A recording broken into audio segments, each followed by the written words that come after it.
Hello everyone, how are you?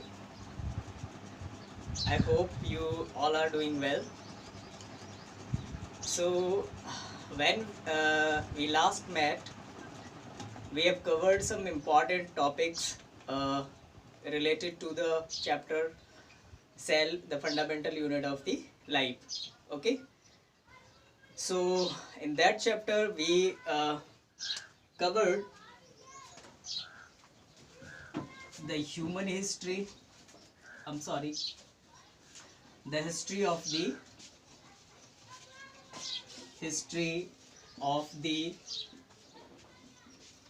cell.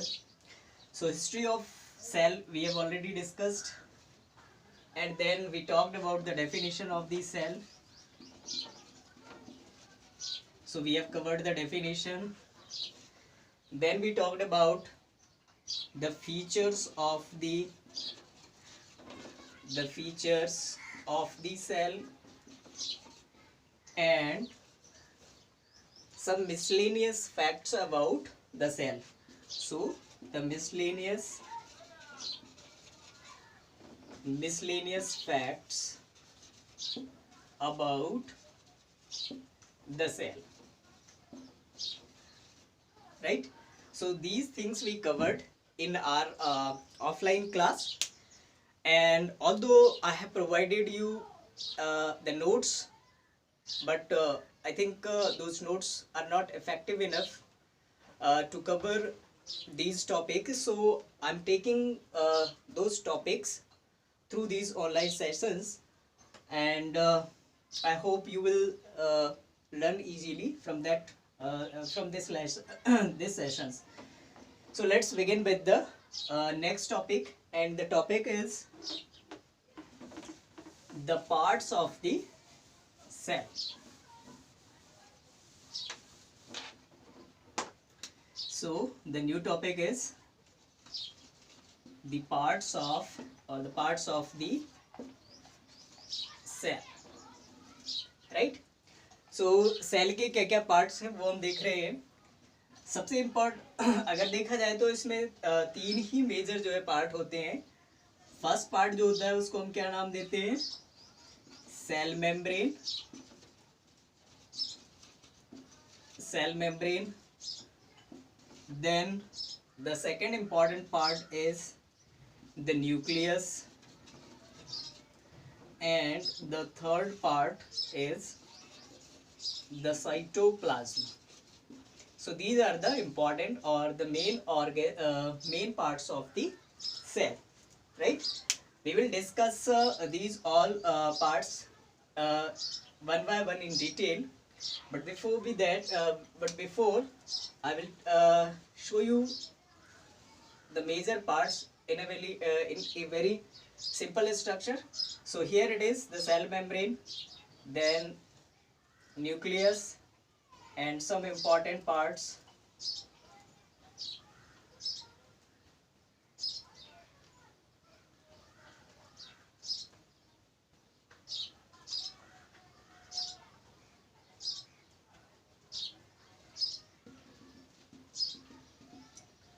So this is the simple structure of the cell, right?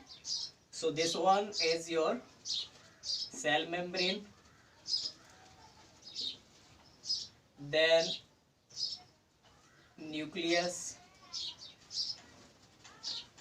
and the cytoplasm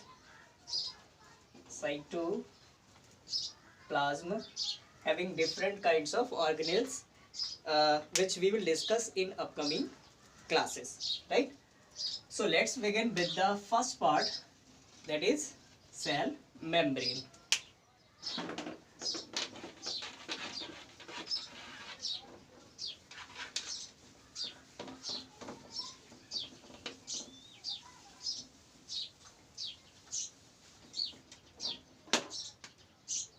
cell membrane को हम देखते हैं. Cell membrane में हम दो चीजें इसमें डिस्कस करेंगे. First one is structure and second one is the function.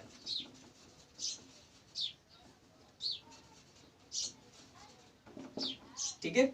सो मतलब हम सबसे पहले इसका स्ट्रक्चर देखेंगे कि सेल मेम्ब्रेन जो है किन किन चीज़ों से मिलकर बना होता है, और फिर उसके बाद देखेंगे कि सेल मेम्ब्रेन जो है उसके फंक्शंस क्या क्या है, ठीक है। सो स्ट्रक्चर क्या होगा, बेसिकली जो सेल मेम्ब्रेन होता है आपका, जो आउटर लेयर जिसको हम बोल रहे हैं, तो सेल मेम्ब्रेन जो है वो दो सब्सटेंसेस से मिलकर के बना होता है। फर्स्ट वाले को हम क्या बोलते हैं, lipids, so lipids, and second वाला जो होता है उसको हम क्या बोलते हैं, proteins, right. So lipids and proteins both together forms the cell membrane और the outer covering of the cell, right. Lipids की अगर हम बात करते हैं तो ये एक तरह के क्या होते हैं, हाइड्रोकार्बन्स होते हैं। क्या होते हैं, hydrocarbons,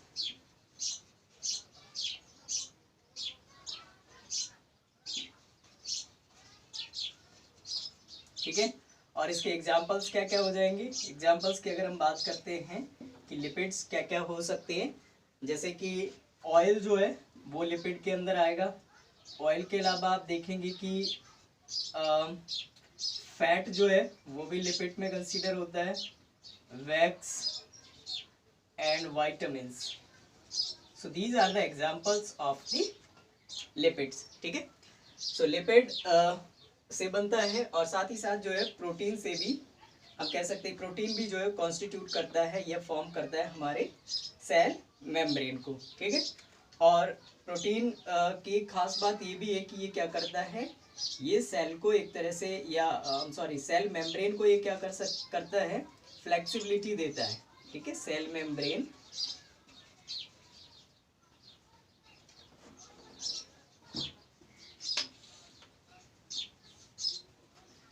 gives flexibility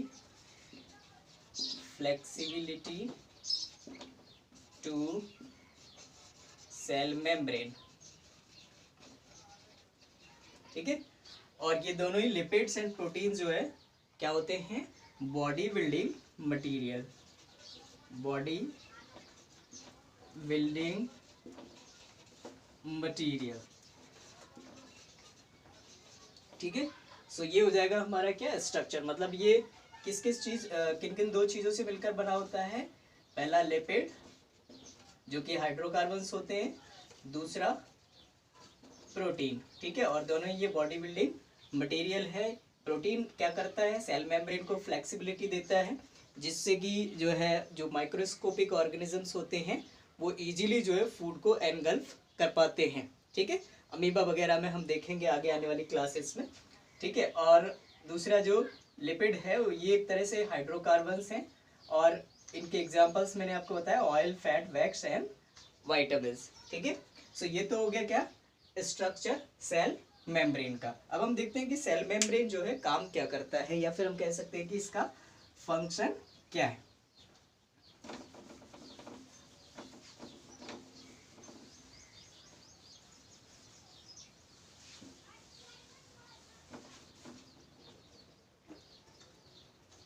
so function of the cell membrane, ठीक है। फंक्शंस, सबसे पहला फंक्शन क्या होगा कि ये सेल मेम्ब्रेन जो होती है वो कैसी होती है, सिलेक्टिवली परमिएबल। एक्चुअली इसका स्ट्रक्चर जो होता है कुछ इस टाइप का होता है,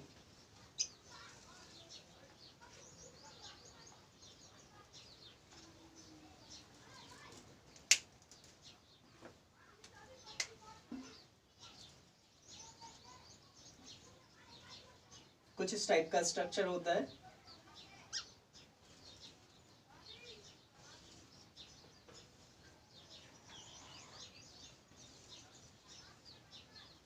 तो इस टाइप का कुछ स्ट्रक्चर होता है, और ये एक तरह से क्या होती है, सिलेक्टिवली परमिएबल होती है। सिलेक्टिवली परमिएबल का मीनिंग है कि ये कुछ सिलेक्टेड चीज़ों को ही अपने अंदर आने देती है, ये वाली मेम्ब्रेन, और ये कुछ सिलेक्टेड चीज़ों को ही अपने से बाहर जाने देती है ना। मतलब अपने अंदर जो है कुछ सिलेक्टेड चीज़ों को आने देगी, ठीक है, और बाहर भी कुछ सिलेक्टेड चीज़ों को ही आने देगी। तो ये कैसी होती है, एक सिलेक्टिवली परमिएबल मेम्ब्रेन होती है।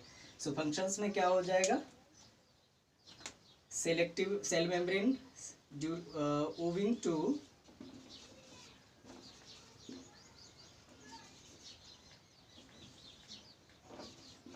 सेमी परमिएबिलिटी, ठीक है। सेमी परमिएबिलिटी मतलब ये जो है हम कह सकते हैं कि पूरी तरह से ओपन नहीं होती है ना, परफोरेशंस होते हैं जिनमें से कुछ चीज़ें अंदर बाहर जा सकती है। तो सेमी परमिएबिलिटी की वजह से क्या होता है, owing to semi permeability it allows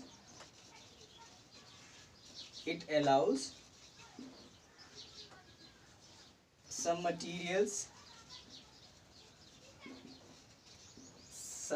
materials to enter into and exit from it, ठीक है। तो मतलब कुछ चीज़ों को जो है ये आने जाने देती है अपनी सेमी परमिएबिलिटी की वजह से, ठीक है। ये क्या करती है, फैसिलिटेट करती है, फैसिलिटेट्स एक्सचेंज ऑफ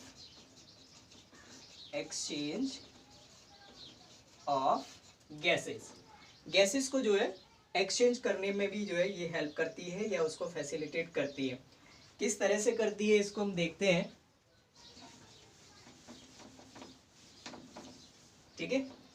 सो क्या होगा कि अगर ऑक्सीजन यहाँ पर ज़्यादा कॉन्सेंट्रेशन में और यहाँ पर ऑक्सीजन क्या है, कम कॉन्सेंट्रेशन में, ठीक है। मतलब यहाँ पर ऑक्सीजन का अमाउंट बाहर क्या है, एक्सटर्नली जो है बहुत ज़्यादा है और यहाँ पर जो है अभी क्या है, कम है। तो ये ऑक्सीजन क्या करेगी, इसके अंदर पहुँच जाएगी, ठीक है।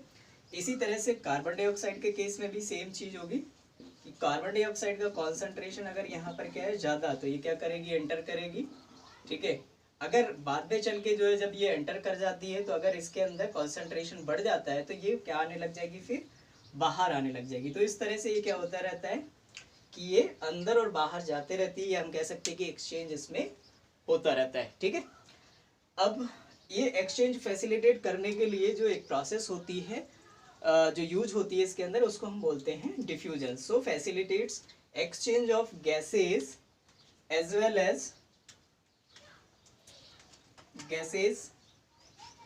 As water through the process of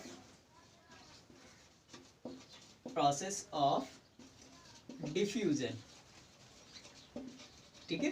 diffusion की प्रोसेस मतलब एक तरह से क्या होती है, ऑक्सीजन जो है डिफ्यूजन होती है और डिफ्यूज्ड आउट होती है। इसी तरह से कार्बन डाइऑक्साइड डिफ्यूज्ड इन होती है एंड डिफ्यूज्ड आउट होती है, ठीक है। डिफ्यूजन क्या होता है इसको भी थोड़ा डिटेल में समझ लेते हैं कि ये डिफ्यूजन बेसिकली है क्या।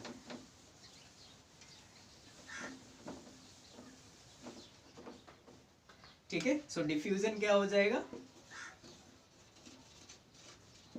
डिफ्यूजन में बेसिकली होता क्या है कि जैसे हमने समझा है कि जब भी जो है एक स्लोप होता है तो स्लोप में क्या होता है कि जो हाई ग्रेडियंट होता है वहां से वाटर जो है लो ग्रेडियंट की तरफ चलता है। मतलब जो ढाल जहां पर ज्यादा होती है वहां से पानी किधर की तरफ चलता है, नीचे की तरफ, है ना। तो सेम कॉन्सेप्ट यहाँ पर भी अप्लाई होता है। इसमें क्या होता है कि गैसेस जो है जहां पर ज्यादा होती है वहां से किधर की तरफ जाने लगती है ऑटोमेटिकली, जहां पर उनका कॉन्सेंट्रेशन कम होता है, ठीक है। तो ये जो प्रोसेस होती है इसी को हम क्या बोलते हैं, diffusion. So what is diffusion? Diffusion is the spontaneous movement of the substances from high concentration region to the low concentration region, right?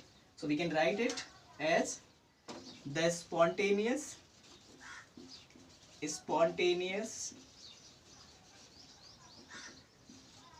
movement of substances from the region of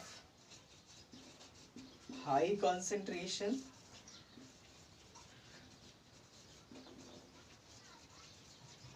high concentration to the region of low concentration. ठीक है, और यही process क्या होती है, ये gases के exchange में हम कह सकते हैं कि हेल्प करती है या गैसेस के एक्सचेंज को फैसिलिटेट करती है। तो ये हमने समझ लिया diffusion.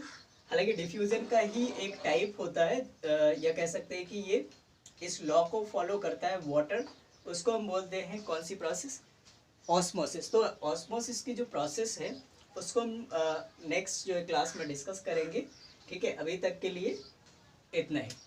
So thank you very much.